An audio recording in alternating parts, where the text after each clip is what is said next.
Good morning mga boss. Baka mayroon kayong ganitong sasakyan na Honda Fit CDI 2008 model.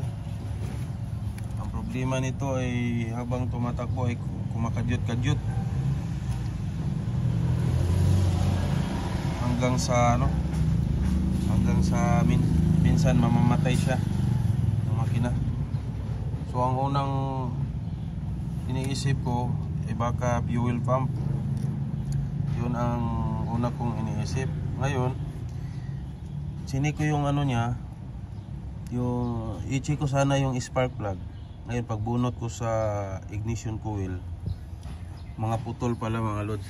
Ito mga boss, putol na pala pati itong isa. Toli to, tatlo ang putol, doon yung isa sa loob, tapos yung isa hindi ko alam kung gumagana. Buti nga nitong sasakyan na to, kahit wala, nasira na yung ignition coil, maandar pa rin siya, pero yun nga lang, kumakadyot-kadyot. Kaya wala na akong ibang pinagdududahan na itong ignition coil. Ngayon tinanggal ko na lang yung spark plug, nilinis ko kasi bago pa naman. Saka pinalitan ko na ng mga boss, bagong ignition coil, 4 dito, or lahat bago. Saka 4 din dito sa front, bago lahat. Pinalitan ko na lang lahat para maging okay. So ngayon mga boss, ang result is okay.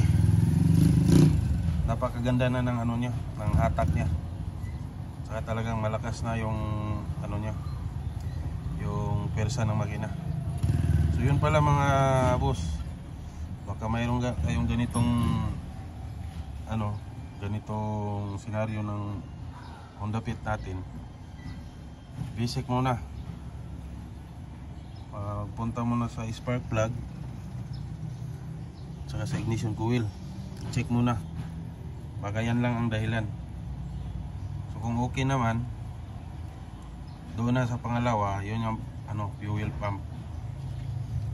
Yan lang pag ganyan ang niya, yung kumakadyot-kadyot ang takbo. So yun lang mga idol, mga boss. Ayan ang saka yung isa, tingnan mo mga boss, matagal na yata to na yan yung diferensya nito, ignition coil pala. Sa sobrang katagalan niya, na bitak. Pati yung ito yung rubber niya malutong. Kaya nahirapan din kung kumuha ng spark plug kasi naiwan doon yung rubber. Yung rubber nito naiwan.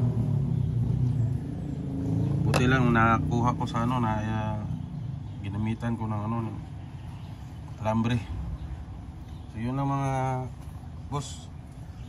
Sana makatulong sa inyo kung may ganitong diferensya yung sasakyan nyo na Honda Fit.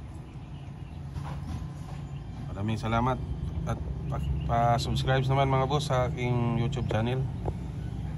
Salamat at God bless sa ating lahat. Ingat.